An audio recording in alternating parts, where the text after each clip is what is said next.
আল্লাহর শুকর, আমরা আগেও যেমন ছিলাম সম্মানে এখনো তেমনও আছি। আমার নবীর আদর্শে যদি এত সম্মান দুনিয়াতে পাই, আখিরাতে না জানি আরো কত সম্মান পাই। যদি ঈমান নিয়ে যাইতে পারি, নবীর আদর্শ নিয়ে যাইতে পারি, এই চিন্তা কইরা বাবা নিজেরাও নামাজ পড়ি, আপনাদেরও পায়ে ধরে ধরে বুঝাই নামাজ ছাড়িয়েন না। ও যুবক বাবারা, জীবনে তো কম নামাজ ছাড়ো নাই, জাহান্নামের পথে তো কম দৌড়াও নাই, দাড়ি তো কম কাটো নাই, এখনো কি তওবা করবা না? আল্লাহর কোরআন যদি তোমার অন্তর বলে সত্য, গুনাহগারের জন্য আযাব হবে তাও সত্য, এখনো তওবা করো। বলবা হাফিজ ভাই সব বুঝি, কিন্তু কেমনে করি? বাবা নজর করে দেখো, হুজুর না, কোনোদিন মাদ্রাসায়ও পড়ে নাই। ও যুবক, তোমার মতোই জেনারেল লাইনের যুবক, স্কুলে কলেজে পড়িয়েও পাঁচ বেলার নামাজই নাই, আর ওয়াজ লাগবে না, এটাই তোর জন্য হেদায়েতের জন্য যথেষ্ট। কপাল ফুললে কি করা? তোমার মতো যুবক র্যাব আর্মি পুলিশ বিডিআর এর চাকরি করে 5 ওয়াক্ত নামাজি আসেনি? তোমার বিবেকটাকে প্রশ্ন করো, তুমি কেন পারো না? তোমার মতো যুবক রাস্তায় গাড়ি চালায়, ড্রাইভার নামাজ ছাড়ে না, তুমি কেন পারো না? নদীর মধ্যে মাছ ধরে নামাজ ছাড়ে না, তুমি কেন পারো না? তোমার মতো যুবক আজকে তাকায় দেখো, ব্যবসা করে, নামাজ পড়ে, চাকরি করে, নামাজ পড়ে, তুমি কেন পারো না? এখনো তওবা করো, মনে মনে আমার আল্লাহকে বলতে থাকো, হে আল্লাহ, জীবনে তো কম গুনাহ করি নাই, হাতের গুনাহ, চোখের গুনাহ, জবানের গুনাহ, অন্তরের গুনাহ, আজকে থেকে তওবা করলাম, আর দাড়ি কাটবো না, নামাজ ছাড়বো না, বেপরদায় চলবো না, মা বাবারে কষ্ট দিব না, ওলামায়ে কেরামের দোয়া নিয়ে, শিক্ষকের দোয়া নিয়ে, নবীর আদর্শ মেনে চলবো। মা বোনেরাও তওবা করেন।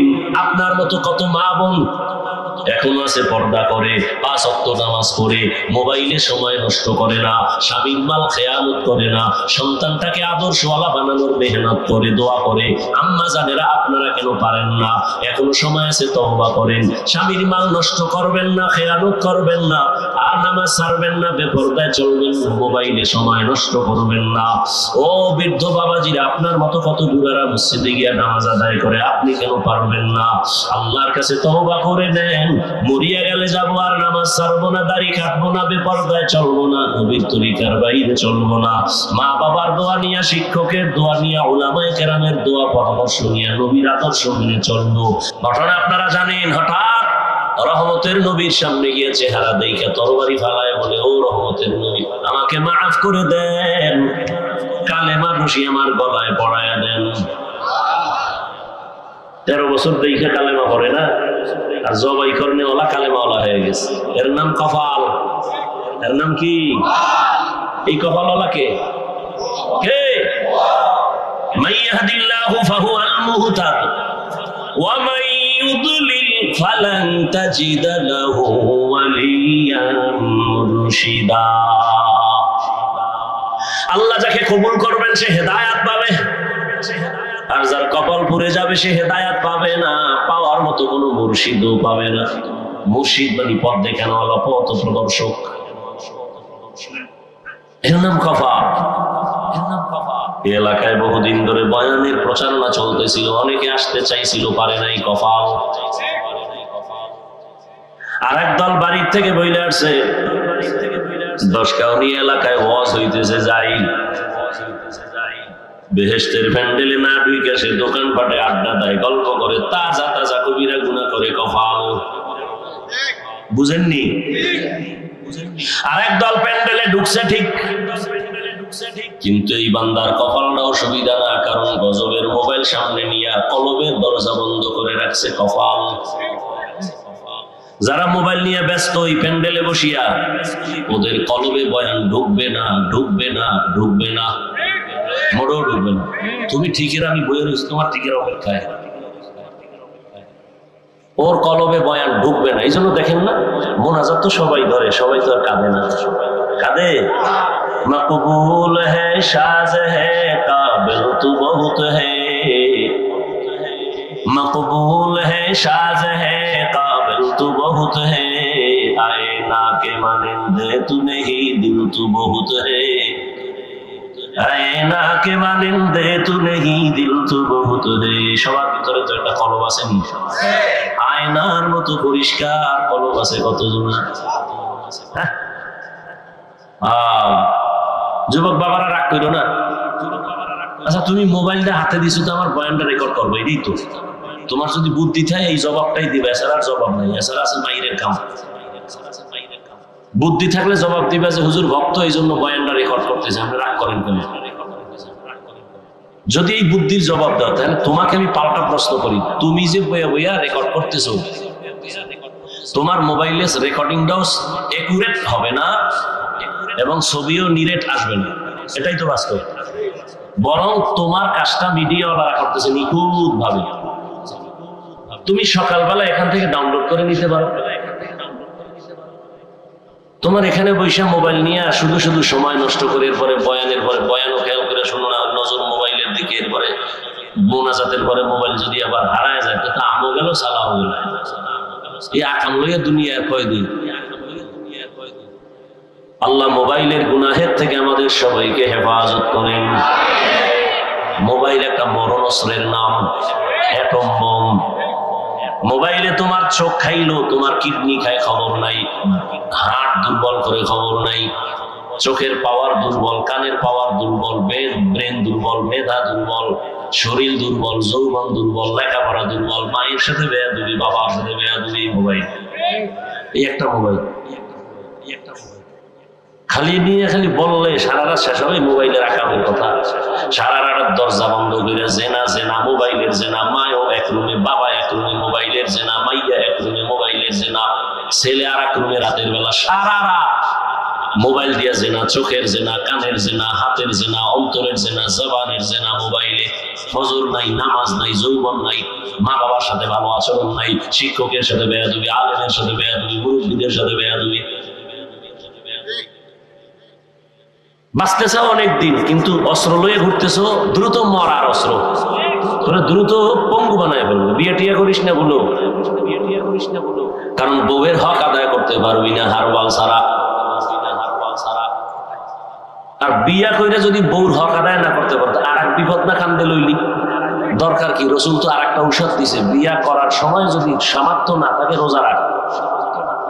কিন্তু নিমখারাম বেঈমান কিছু মুনাফিকরা কয় রোজা রাখলে রোগ বাড়ে, অথচ রসুলের কথা এবং সমস্ত চিকিৎসা বিজ্ঞানীদের ফাইনাল কথা, মানুষের সুস্থতার জন্য একটা মহা ঔষধ রোজা। তুমি ডায়েট করো, ডায়েট। সমস্ত দুনিয়ার ডাক্তারেরা খালি ডায়েটের ঔষধ দেয়, কম খা কম খা কম খা, সকালে টোস্ট রংসা, দুপুরে হালকা পাতলা কিছু খাবি, রাত্রে না খাইয়ে হইয়া থাকবি। এই ডায়েট করো, সব ডায়েটের সে আমার রসুলের দেওয়া ডায়েট তো সে ১,৫০০ বছর আগের ঔষধ। রোজা রাখ, এর থেকে বড় ডায়েট আর কিছু নেই। ডায়াবেটিসের গোষ্ঠীও তোরে ধরবে না, ঠিক মতো রোজা রাখ। রসুল সোমবার বৃহস্পতিবারে রোজা রাখছেন। এমনি চিকিৎসা বিজ্ঞানীরা ১,৫০০ বছর আগে মোহাম্মদের থিওরিগুলো রিসার্চ করেছে, করে বলছে রোজা হলো শরীরের মহা ঔষধ সুস্থতার জন্য। বউয়ের হক আদায় না করতে পারলে বিয়ে করো কেন? তা আর এক বিপদ কান্দে নিলা, নিজের জবাব দিয়েই পারবা না, আবার স্ত্রীর বিপদের জবাব কেমনে দিবা? সন্তানের হক আদায় করতে না পারলে সন্তান নিবা কেন? আর এক সময় বইয়ে বইয়ে পান খায় আর বিড়ি টানে। আমি এখন বিয়া করে বউ হক, আমার তো ৩টা, আমি তো সিঙ্গেল মানুষ না, আমি তো সিঙ্গেলের ডবল। এক বউয়ের হক আদায় করতে পারো না রে বাবা, তুমি 2 বউ নাও কেন? হুশ নাই, মাস্তানি চলবে না। দুনিয়াতে জাহান্নাম দেখতে চাইলে একাধিক বিয়ে করো। দুনিয়াতে জাহান্নাম নগদ দেখতে চাইলে কি করো? এক বিয়ে লইই তো হালকা পাতলা জাহান্নাম দেখা পাবে এই মোবাইলের কারণে। ডবল এলে তো ভয় নেই। আমি মাঝে মাঝে বলি, বেইজ্জতি হইয়া তাড়াতাড়ি যদি মরতে চাও, বেইজ্জতি হইয়া রাজনীতি কর, নাহলে ডবল বিয়ে কর। বর্তমানে যে পচা রাজনীতি আছে না, চান্দাবাজি ধান্দাবাজি রাজনীতি, সব হলো চান্দাবাজ আর ধান্দাবাজ। পৃথিবীতে শ্রেষ্ঠ রাজনীতি কোরআনের রাজনীতি, ইসলামের রাজনীতি। অথচ চোরার ঘরের চোরার আকার, ইসলামের রাজনীতি নেই। সুলাইমান নবী রাষ্ট্র চালাইছেন, কোরআন শরীফে আছে। ইউসুফ নবী মিশরের অর্থমন্ত্রী ছিলেন, কোরআন শরীফে আছে। আবু বকর ওমর ওসমান রাষ্ট্র চালাইছেন, রসুলের হাদিসে ঘটনা আছে। তোমার কোন চোরায় শিখাইল ইসলামের রাজনীতি নাই? হ্যাঁ, তোমার পচা রাজনীতি ইসলামে নেই, চাঁদাবাজি ধান্দাবাজি ইসলামে নেই। ইসলামে কেমন রাজনীতি? মালিক যেই প্লেটে খাবে, গোলাম সে একই প্লেটে খাবে। ইসলামের রাজনীতি কেমন? কর্মচারী কাজ করবে, ঘাম ঝরার আগে বেতন দিয়ে দাও। আর চান্দাবাজার ধান্দাবাজের রাজনীতি কেমন? মালিকে 500 টাকার খেজুর দিয়ে ইফতারি খাবে, কর্মচারী পায়ে ফিসা 8 আনার খেজুর দিয়ে ইফতারি করবে। ধান্দাবাজি চান্দাবাজি রাজনীতির নিয়ম কি? কর্মচারী কাজ কইরা সুটকি হয়ে যাবি, বেতনের জন্য রাস্তায় আন্দোলন করবি, পুলিশের ফিডা খাইয়া আপ বেতন পাবি। কি আর যাকাত তো দিবেই না। নবী ১৫০০ বছর আগে বলে গেছে যাকাত দেওয়া কিয়ামতের আগে মানুষ মনে করবে জরিমানা। এখন তাই মনে কর যাকাত দেয় না, তো যাকাত বানাইছেন ফ্যাশন, মাইক লাগায় যাকাত দেখা। আসেন on time free service, on time lungi, একবার পরলে সতর্কা। কেন বানায় বলতেছি? ওদিকে কোম্পানি আবার এই কাপড় সিলাই কইরা দোকানে দোকানে দিয়া লেখছে যাকাতের কাপড় পাওয়া যায়। তার মানে পৃথিবীর কোম্পানি এর থেকে থার্ড ক্লাসের অন টাইম নিকৃষ্ট কাপড় কোন কোম্পানি আর বানায়নি। যাকাতের কাপড় এত নিকৃষ্ট কাপড় বানাইছে, ফ্যাশন বানাইছে যাকাত।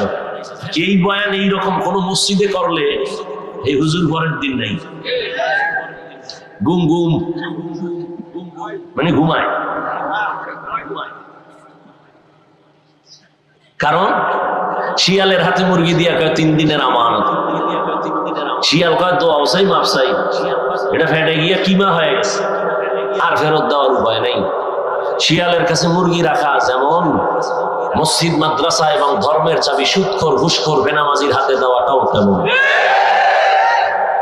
দিছে কারা? জিবরাইল। কারা দিছে? কারা? আমরা হুজুরেরা। কারা দিছে? তা আমরা কইতে লজ্জা লাগে। ভোটের আগে পায়খানা খাইছো টাকার নামে, লজ্জা লাগে নাই? বাথরুমে গিয়ে 10 গ্রাম পায়খানা খাইও, এরপরে হালাল সাবান দিয়ে কুলি করো, বন্ধ থাকবে না। কিন্তু প্রার্থীর থেকে যে টাকা খাইছো জাহান্নামের আগুন ছাড়াই গন্ধ যাবে। পিসাবের মুড়ি তাবলি গলা শের হওয়া যায় টাকার সামনে। আল্লাহ হেদায়েত দান করুন। ভেজাল ভেজাল, যেদিকে ঢুকবো খালি ভেজাল। এই জন্য মাঝে মাঝে বলি পীর সাহেবের মুড়ি তাবলিগওয়ালা হাজি সাহেব তাদের ইমানের পার্সেন্ট কত টের হওয়া যায় মাইয়া বলার বিয়ার সময়। উপরে উপরে কয় কিচ্ছু লাগবে না, তলে তলে কয় এটা দিল না, এটা কি মানবতা হইল? ওইটা দিল না, এটা কি মানবতা হইল? যৌতুক ছাড়া বিয়া চলে না। তারপর যৌতুক কি বলে? বিদেশ যাও আর ভিসা দাও। ওই যাই তো বিদেশ যাবে, জিগাইলাম একটা কানে ধরে এদিকে বদমাইশ, তুই যে বিদেশ যাওয়ার ভিসা নিয়ে বিয়া করছো, বউ নিবিনি কয় না, কার কাছে রাখবি? ছোট ভাই পাহারা দেবে। আমি বানায় বলতেছি, এখন চলে না? চলে। তোর ঘরে তো ঘুমের মধ্যে ঠাড়া ভরা দরকার ছিল 13টা, পরে না কেন? তুই মোহাম্মদের উম্মত মানে পড়তো। ঘুমের তুইটা দেখতি চেহারাটা শুকর হয়ে গেছে, বানর হয়ে গেছে, শুধু মোহাম্মদের বরকতে আল্লাহ দেন। কিন্তু চিনি না সেই নবীরে, কে সে আমার মায়া। যদি চিন্তা তাহলে নবীরে কষ্ট দিয়ে নামাজ বাদ দিয়া থাকতে পারতা না। কই আমরা তো নবীর মোহাব্বতে টুপি পরলাম, দাড়ি রাখলাম, নামাজ পড়ি, পর্দা করি, হালাল খাই।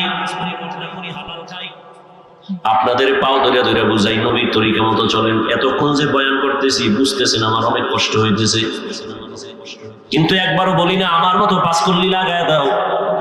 আমি কওমি মাদ্রাসার সন্তান, একবারও বলি নাই তোমরা কওমি মাদ্রাসায় যাও। আমি তাবলীগের লাইনের সন্তান, পীরের মুরিদ, একবারও বলি নাই তুমি পীরের কাছে যাও, তাবলীগে যাও, স্কুল কলেজ বাদ দিয়ে মাদ্রাসায় যাও বলি নাই। কি বলবো?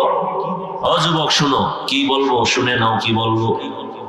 তোমাকে একটা কথাই বলবো, তুমি স্কুলে পড়ো আলহামদুলিল্লাহ, কলেজে পড়ো, চাকরি করো, ব্যবসা করো, কোনো বাধা নাই। বরং আমি হাজারো লাখো মানুষের নিয়ে দোয়া করি, ও যুবক তুমি ডাক্তার হও, ইঞ্জিনিয়ার হও, প্রফেসর হও, সাংবাদিক হও, সাহিত্যিক হও, তুমি একজন প্রফেসর হও, তুমি একজন ওসি হও, ডিসি হও, এসপি হও, এমপি হও, মন্ত্রী হও, তবে ছোট একটা দাবি, তুমি বেয়াদব হইও না। এখন যুবক মনে মনে বলবো, হাফিজ ভাই বেয়াদব হবো না, তার ব্যাখ্যা কি? 3 জায়গায় বেয়াদবি করলে তুই মরার আগে শেষ। 1 নম্বরে মা বাবার সাথে বেয়াদবি করবা না, 2 শিক্ষকের সাথে বেয়াদবি করবা না, 3 তুমি আলেম ওলামা মুরব্বির সাথে বেয়াদবি করবা না। খবরদার। কারণ মা বাবার যদি একটু কষ্ট অন্তরে লাগে, আর যদি বলে আহ তোর কপাল শেষ, আমার মা বাবার চোখের পানি আর দোয়া, আল্লাহ এত সম্মান দিয়েছেন, কিন্তু আমার আব্বা আম্মা কোনোদিন আমার বৈশাখ বয়ান শিখায় নাই। আমার এই স্টেজে বৈশাখ বয়ান শিখাইছেন আমার উস্তাদ, হাতে ধইরা ধইরা পর আউযুবিল্লাহ, পর বিসমিল্লাহ। উস্তাদের অবদান আছে না নাই? উস্তাদের অবদানে চেয়ারে বসছি, কিন্তু বয়ানে মজা লাগে না। বয়ান খুঁজা খুঁজা কই, কিন্তু বয়ানের মধ্যে কোনো মহব্বত নাই, আকর্ষণ নাই, মানুষের কান্না নাই, নিজের নাই। বয়ান করি ঠিক, কিন্তু বয়ানের পরে নামাজ ঠিক মতো করি না। যখনই উলামায়ে কেরামের নজর লাগাইছি, আল্লাহ ওয়ালারা নজর দিছে, তখন বয়ানের মধ্যে রূহ আইসা গেছে, বয়ানের মধ্যে এখন মায়া বেরিয়ে গেছে। বয়ান করার আগে ভয় লাগে যে কথাটা মানুষের হুকুম দিলাম, আনি বানি গিলা। তাহলে উলামায়ে কেরামের অবদান লাগেনি? লাগে। এই জন্য মা বাবার সাথে বেয়াদবি করলে জীবন ধ্বংস, শিক্ষকের সাথে বেয়াদবি করলে, বরদোয়া নিলে লেখাপড়া ধ্বংস। উলামায়ে কেরাম আল্লাহ ওয়ালার বরদোয়া লাগলে তোর চরিত্র শেষ। এই জন্য তুমি ডাক্তার হও, আদর্শবান ডাক্তার হও, ইঞ্জিনিয়ার হও, আদোওয়ালা আদর্শবান ইঞ্জিনিয়ার হও, প্রফেসর হও, আদর্শবান প্রফেসর, দেখবা সম্মান পুরো দেশের মধ্যে তোমার এককভাবে হবে। এমন ডাক্তার আছে না পুরো দেশের মধ্যে তার নাম, আল্লাহ তোমারও তো পারে, কিন্তু খবর লও তো যার এত নাম, তোমার মতো সারা রাত মোবাইলে আকাম করেনি, খবর লও। এরে আমার যুবক বাবারা, পর্দার আড়ালের আম্মা জান বোনেরা, বৃদ্ধ বাবাজিরা, কত মানুষ কান্না করে তদবির নেয় সন্তানের জন্য, বিয়ে করছে 10 বছর সন্তান পায় না। আল্লাহ আপনাদের সন্তান দান করছেন, শুকর আদায় করে একটা সন্তান ডাক্তার বানাবেন, দুঃখ ছিল না, কিন্তু বেয়াদব বানাইলেন কেন? আপনার সন্তান কেন আলেমের বিরুদ্ধে ফেসবুকে লাগে? আজকে একজনে দেখাইলো বাংলাদেশের অনেক আলেমরাও ভালো করে তারা চিনে না। এই ভালো করে শুনেন, বাংলাদেশের উলামায়ে কেরামের মধ্যে অনেক আলেমরা তারে ভালো করে চিনে না, ছাত্ররা তো আরো আগেই চিনে না। তবে আমি আল্লাহর কসম করে বললেও ভুল হবে না, এই ছোট বয়সে বহু দেখছি বেয়াদব। রাস্তাঘাটে চলতে থাকি সারা রাত, দেখি বহু পাগল, ইংলিশে কথা কয়, পাগল ল্যাংটা পাগল, আরবিতে কথা কয়। চিন্তা করলাম পাগল হয়ে আবার ইংলিশে কোচিং করে নাকি কোথাও। খুঁজা খুঁজা হিসাবটা বের করে দেখলাম না না, ও আসলে স্কুল কলেজের ভালো ছাত্র ছিল, বেয়াদবি করে পাগল হয়েছে। মাদ্রাসার ভালো ছাত্র ছিল, বেয়াদবি করার কারণে রাস্তার পাগল হয়ে গেছে।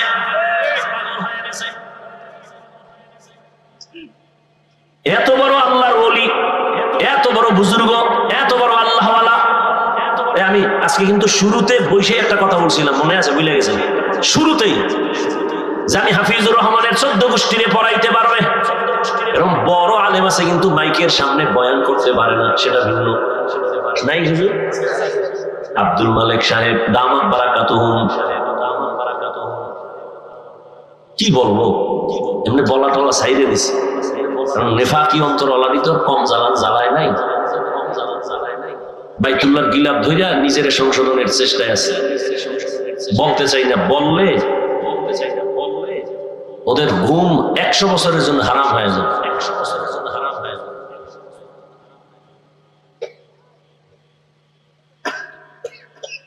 একটু আগে বলছি না, ইমামের লোকমা তুমি দিবা কেন? লোকমা দেওয়ার সিস্টেম আছে, লোক আছে আলাদা, শরীয়ত নির্ধারণ করে দিয়েছে। যে কেউ লোকমা দিলে হবে না, ওটা লোকমা হবে না, হবে বেয়াদবি। আল্লাহ হেদায়েত দান করুন। আমি আমাদের হেদায়েত চাই, বেয়াদবের হেদায়েত চাই না। কারণ ভালো করে লিখে রাখবেন, আল্লাহ যদি কারো উপরে অসন্তুষ্ট হন, তার প্রথম পরিচয় সে আলেমের পিছনে লাগবে। এটা প্রথম পরিচয়, আল্লাহ তার উপরে বেজার।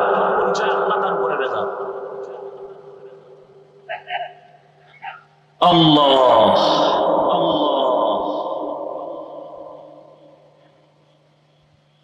বড় দুঃখ, কোথায় রসুলের আদর্শ, কই আমাদের অন্তর, কই রসুলের আদর্শ, কই আমি উম্মত। ইসলাম ইসলাম করো, নামাজ নাই ইসলাম, রোজা নাই ইসলাম, দাড়ি নেই ইসলাম, টুপি নেই ইসলাম, সুন্নাত নেই ইসলাম। করতে পারবা, কিন্তু তোমার দ্বারাই জমিনে ইসলাম হবে না।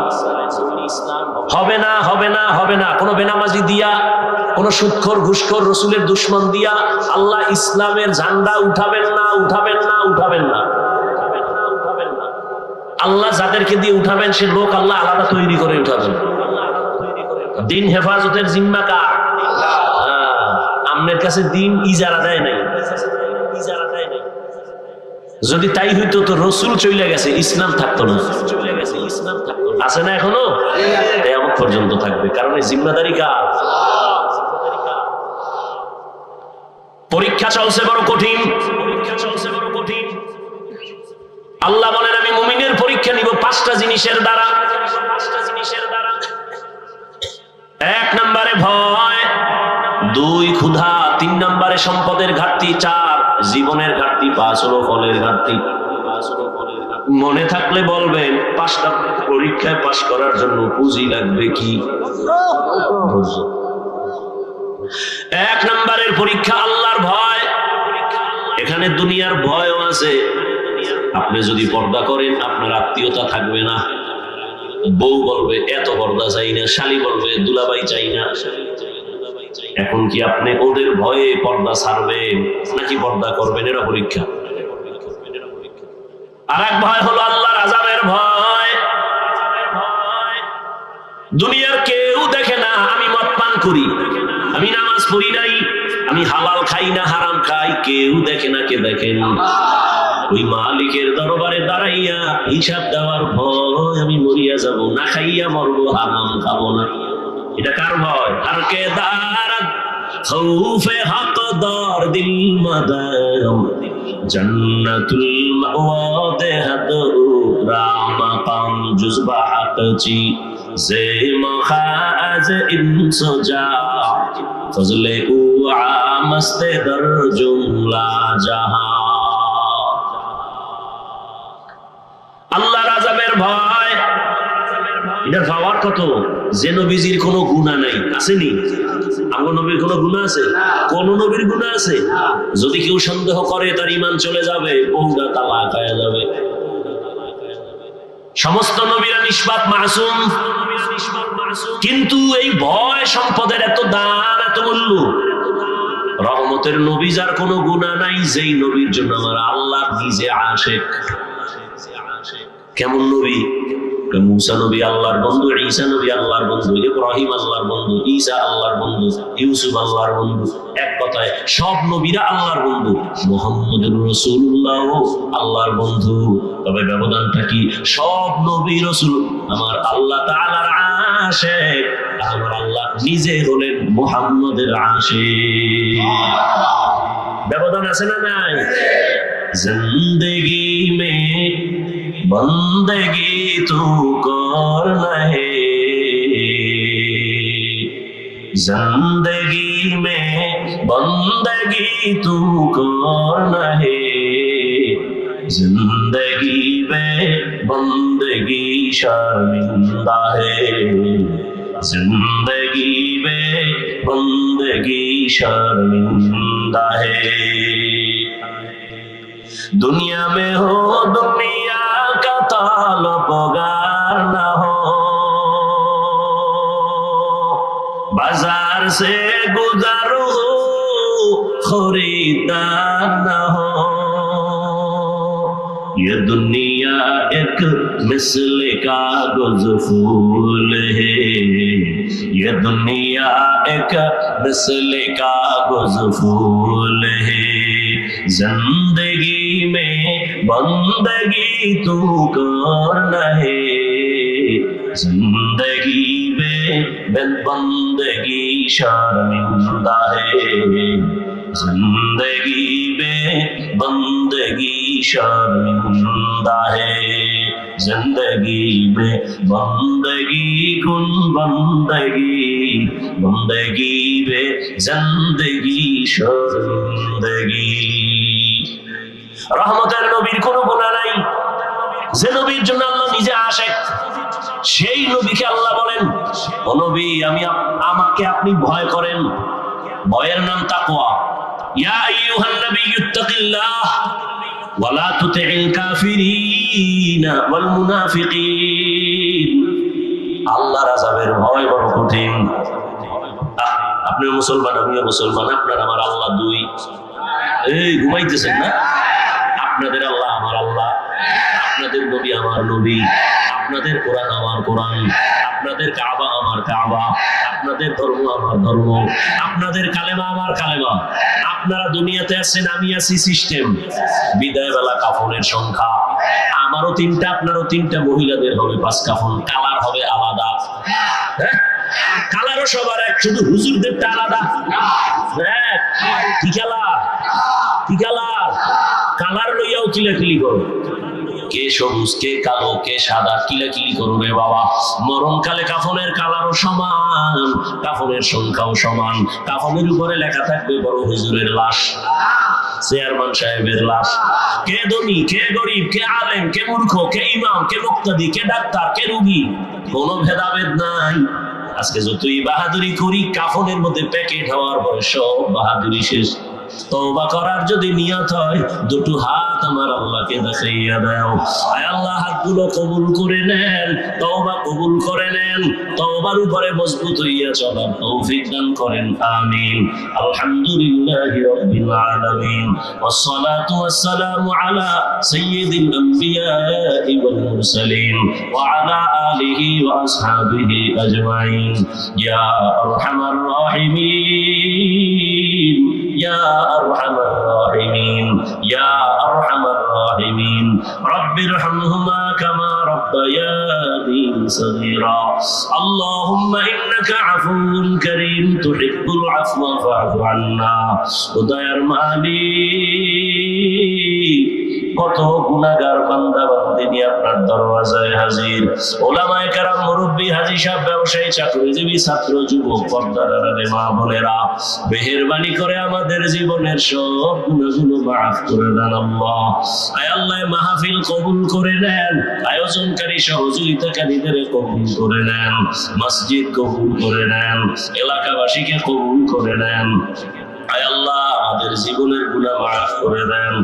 আয় আল্লাহ, সারা দুনিয়াবাসীকে মাফ করে দেন। ফিলিস্তিনের জমিনে কান্নার আওয়াজ, সন্তানের সামনে মা বাবাকে জবাই করে, মা বাবার সামনে সন্তানকে হত্যা করে। আল্লাহ, ও আল্লাহ, গুনার কারণে বুঝি আপনি বেজার। আমরা তওবার নিয়ত করেছি, আর গুনাহ করব না।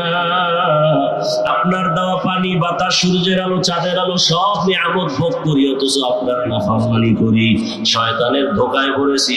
আর গুনাহ করব না রে আল্লাহ, আর নাফরমানি করব না, আমাদের মাফ করে দেন।